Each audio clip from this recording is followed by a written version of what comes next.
फुलजी भरिसां ॻोठ आंदल चांडियो वटि दादू केनाल खे रोड़ियूं पइजी वयूं। रोड़ियुनि सबबि दादू केनाल खे वॾो घारो लॻण जो ख़तरो। इतलाउ बावजूदि आबपाशी अमलो न पहुतो। ॻोठाणनि केतिरनि कलाकनि जी कोशिशुनि खां पोइ पंहिंजी मदद पाण तहत रोड़ियूं बंदि करे छॾियूं।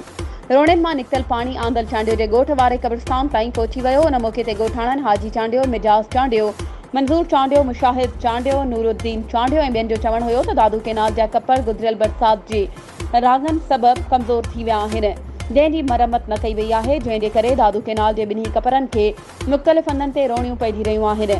रोड़ियूं तेज़ी सां वधी रहियूं आहिनि। तमामु जल्द रोड़ियुनि वारी जायुनि तां कट लॻण जो ख़दशो आहे। असांजा फसल अॻे ई ॿुॾल आहिनि, मथां वरी ॻोठ ॿुॾण जो बि ख़तरो आहे।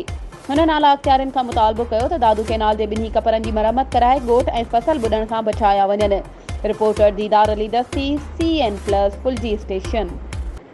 वधीक ख़बरुनि ऐं अपडेट्स जे लाइ असांजे चैनल खे सब्सक्राइब कयो ऐं हा, बेल आइकन खे प्रेस करणु न विसारिजो त जीअं असांजी हर नई अचण वारी वीडियो तव्हां ताईं पहुची सघे।